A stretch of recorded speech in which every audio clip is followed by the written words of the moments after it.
Before we start, come on visit thedealconfidence.com and click the subscribe button and also hit like.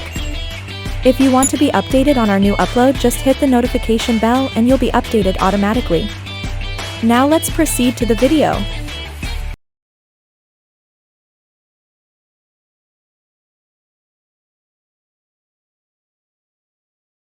So this is the Unstoppable Q&A Zoom call. We're going to do these at least once, possibly twice a month in perpetuity. The purpose of these is to give those folks in the Deal Confidence group an opportunity to ask questions, for us to all focus on actual deals. The beauty of this smaller group is that we can dive right into the details. We don't have to explain what net operating income is or cash flow, because you've all either done the training or had gotten to the point where you know how to analyze the deal. So we can dive right into the good stuff. Let us, now that we've seen it, so we're going to cover at least 4 things. We're going to cover Marc and Addie have a duplex deal that they have a question about financing on. We're going to talk about that. We're going to talk about the deal Sully and I just completed, the JV wholesale deal. And then we're going to segue right into tired landlord and seller financing, why those two are to some extent connected and why they're just incredibly powerful. And then if anyone has any questions after that, I'll sit around and answer questions. I expect this to run about an hour, maybe a little bit over. I'll happily keep going. Hour and 15, hour and 20, but I want to end this no later than an hour and a half because it is Friday and I'm sure we're all ready for the weekend. So let me get rid of this and let's go over here. And can you all see the Jamboard? Yep. Yes, okay, I can see it. All right, so if I need to, this is there so I can take notes in my really horrible drawing style, but at least it's better than nothing. So Marc, if you would let us, tell us what you got and let's see if we can give you some suggestions on how to proceed. Okay. What we currently have is we're trying to house hack upper lower duplex. And there's 2 bedrooms upstairs, 2 bedrooms downstairs. And we're currently living in the bottom, but we haven't purchased it yet, as I said. And renting the upstairs out to 2 travel nurses. One room I think is getting $650 and the other one is getting $750. And normally for the market rate for rent is like $800 per unit if it was just a regular rental. And what we're trying to figure out is with what the owner is asking for it and what it would be worth, because it needs a lot of work, and trying to figure out how to make the money work or figure out where to get the money to I guess make the purchase or determine if it's a good deal or if it isn't. Okay, is the owner interested in selling as far as you know? Yeah, they've already offered it to us. It's kind of in our court depending on what we want to do. They want 112 grand for it. And I'm not sure what we got a CMA done by a realtor here, and she said that it would be worth, right now it's worth approximately 149.9. If we did the improvements to it, it would be worth approximately between 159 and 165. It's a property that needs a new roof, needs all new siding. I would prefer to insulate the outside. It has like the slate siding on it, and they've been getting a lot of notifications from the city about chipped paint and missing pieces of siding, stuff like that. So it needs a lot of work, and we're just trying to justify if it makes sense, and if it makes sense, how we can go about purchasing it. Okay.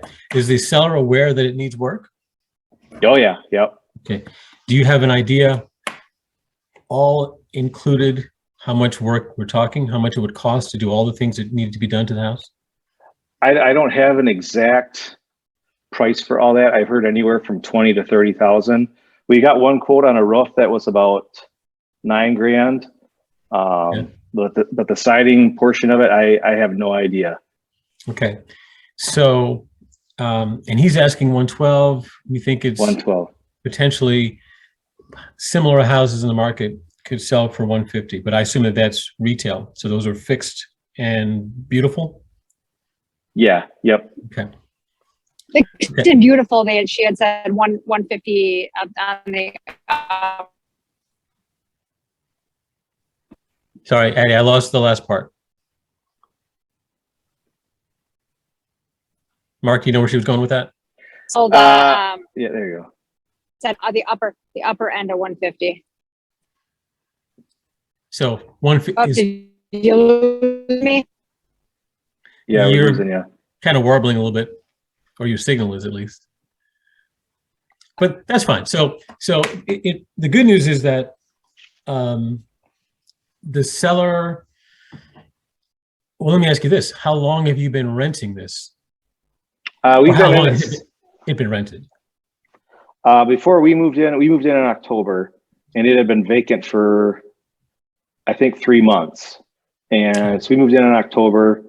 We're paying $800 a month rent, but the agreement we had was to take that money and set it aside and put it towards paying for the roof, which is part of the original, not, I wouldn't say agreement, but one of the things that that the current owners had mentioned they would do for us. Is that in writing? It is not in No. writing. Okay. So where I would start with this is with irrefutable data.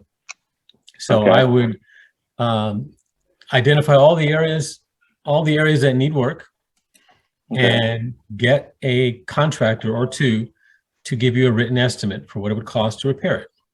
Okay. So for the roofer, for the siding, for the insulation, for anything else that you think needs to be addressed, I would compile that list, add that all up, and share that information with your seller when Okay.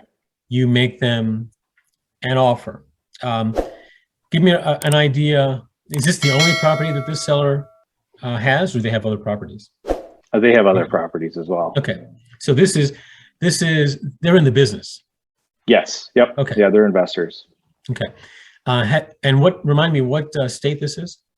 Wisconsin, Okay. Oshkosh, Wisconsin. Okay.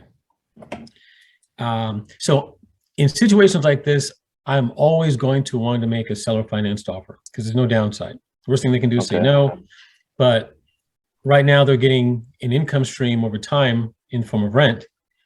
The beauty of doing it as a seller finance is they can get an income stream over time, just like they're getting.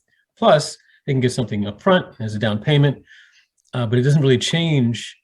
It doesn't worsen their position because now they're landlords and they have to provide services. If they become the bank, they just collect money, and if you don't pay them, then they can foreclose. I don't know how easy that is in Wisconsin, but that's honestly that's their problem more than your problem, because presumably Okay. you're going to want to make these payments on time so they don't have to foreclose on you. So Correct. the question is, if you factor in the 112 acquisition and the whatever the cost you end up discovering it is to do the renovations, given what you can collect on this thing in rent, you can back into what your cash flow is. You can ignore the downstairs. Just look at the income that it's generating, and if the income it's generating is $1,400 a month, then you can calculate how much your cash on cash return is. If you were to, I would start with a cash analysis. I'd say if I paid 112 cash plus, call it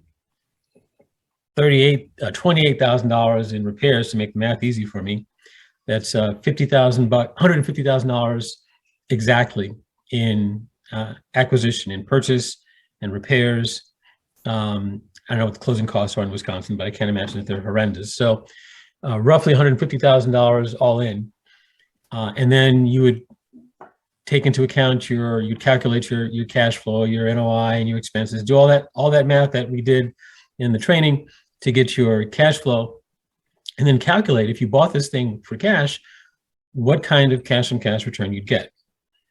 Okay. That'd be your cash offer. I don't propose you make that cash offer, but I would propose that you run the analysis so that you can see what it looks like. Okay. Then I would do another analysis side by side with that one. Same 112,000 purchase price, but instead of paying that all up front, offer, I don't know, $10,000, $15,000 down, and the rest in payments over time, maybe 10 years, 15 years, whatever. Same renovation costs. That's not going to change, but it reduces the amount of money that you have to come out of pocket for. And then you make him a offer of a payment, and what payment that you make is dependent upon what kind of return you need to get. So you back into that payment based on the return that you want and the cash on cash return that you want and the cash flow that you need when you do that analysis. Does that make sense? Okay. Right. Okay. And then the number makes sense. And so what you care about under those circumstances is not so much the 112, but how much they'll accept down and monthly. And you can press those or play around with those two buttons. And if the numbers don't work, then offer less down and less per month. Keep adjusting and fiddling with it until you get a mix of down payment and monthly payment that appeals to you, that works for your numbers, and then make that your offer. Okay. Because worst thing that he can do is say no. But if he says no, don't accept no, accept no. Why no? Is it too long? Right. Are the terms too long? Or is the down payment too small? Is the monthly payment too low? And as a pro tip, when you make the offer, let's say you make my math easy and you say you're going to offer him $12,000 in down payment, which means you'd have $100,000 left over. If you pay that $100,000 at $500 a month, it doesn't matter. It could be $700 a month, but whatever it is, until paid in, the key phrase is until paid in full. Okay. Right? Because if I'm paying him, let's call it $700. If I pay him, let's call it $800. Let's say the same $800 you're paying now. You pay $800 a month on the $100,000 that you owe because you paid $12,000 in down. If you pay $800 a month until paid in full, however long that takes, what does that mean for you? And this is cool. Well, let me ask it this way. How much interest are you paying when you do it that way? If every $800 reduces your balance by $800, how much interest are you paying? None. Exactly. None. So if they go, oh, that sounds reasonable. I mean, $800, okay, I'll take $800 for the next however long it takes me to pay down $100,000. You just bought yourself or constructed yourself a 0% loan for $100,000. Right. Okay. And I say that because we've done this numerous times. Because sellers don't really care about interest; they just want to get paid. $800 is $800. Now, if you ask them how much interest they'll want, they'll give you a number. But if you just say, "Hey, I'll pay you $800 until it's paid in full," and they say, "Yeah, that sounds reasonable," then you just secured yourself a 0% loan. Right. Which is a pretty good thing. But you got to run the numbers to make sure that you can offer $800, because $800 is a sizable chunk out of your $1,400 a month cash flow, and you still got to pay. Now that once you buy this thing, you're responsible for taxes and insurance and maintenance and management and all the other good stuff. But that's why you need to run the spreadsheet. But that's how I would do it. But people always ask us, how do you get seller finance deals? How do you magically create those, find those deals? And the answer is, you don't find these deals, you create them. No seller has ever said to us, please offer me less than full asking price. They all want the asking price. At least they think they do. But if you pay this guy $112,000 in 2022, he's got a $112,000 tax problem that he's got to deal with. Whereas if you pay him $12,000 and payments over time, it may not kick him into a different tax bracket. And he and his accountant will have to sit down and see what the implications are of that. But if you make that offer and he says, that sounds reasonable, $12,000 now, which is more than he'll get renting it out to you, and $800 or whatever makes sense for you guys per month until paid in full, that's not an unreasonable deal. Is this an older landlord? No. No.